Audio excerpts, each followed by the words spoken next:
इधर ग्वालियर के महाराजा और राघोगढ़ के युवराज एक बार फिर आमने सामने हैं। ज्योतिरादित्य सिंधिया का रास्ता रोकने के लिए दिग्विजय सिंह के बेटे जयवर्धन सिंह ने अब मोर्चा पूरी तरह संभाल लिया। बिल्कुल, तो कांग्रेस ने उन्हें गुना लोकसभा सीट का प्रभारी बनाया है। जयवर्धन सिंह ज्योतिरादित्य सिंधिया को हराकर हिसाब बराबर करने को बेताब नजर आ रहे हैं। आखिर ऐसा क्यों है, आइए इस रिपोर्ट में देखते हैं।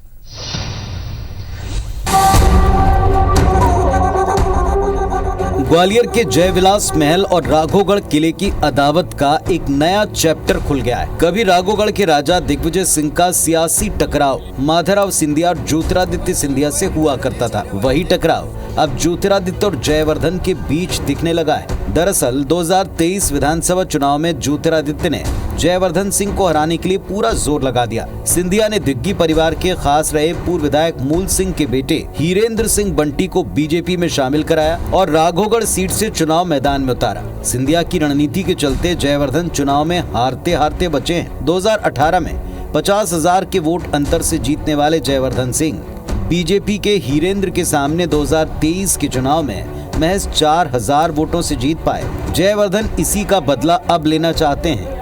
दिग्विजय सिंह ने उन्हें गुना लोकसभा सीट का प्रभारी बनवाया है। जयवर्धन कांग्रेस प्रत्याशी यादवेंद्र यादव के चुनाव प्रचार की कमान संभाले हुए हैं। निश्चित रूप से इस बार ग्वालियर चंबल संभाग की हम 3 सीट तो निश्चित जीत रहे हैं। 4थी सीट भी जीत जाए तो अतिशयोक्ति नहीं होगी।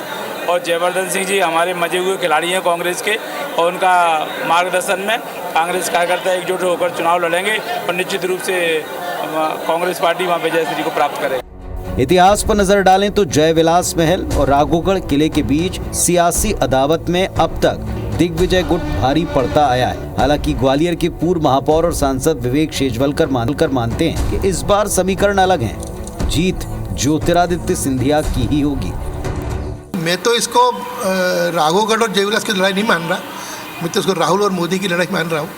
और कांग्रेस और बीजेपी की लड़ाई है, और इसमें राहुल और मोदी इसमें चुनने में किसी को भी किसी प्रकार का कोई शंका नहीं है, कोई चॉइस नहीं है।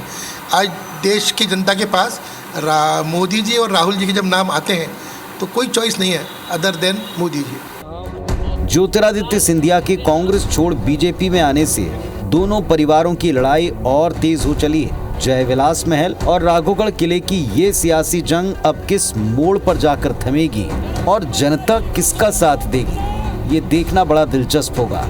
नासिर गौरी, IBC 24, ग्वालियर।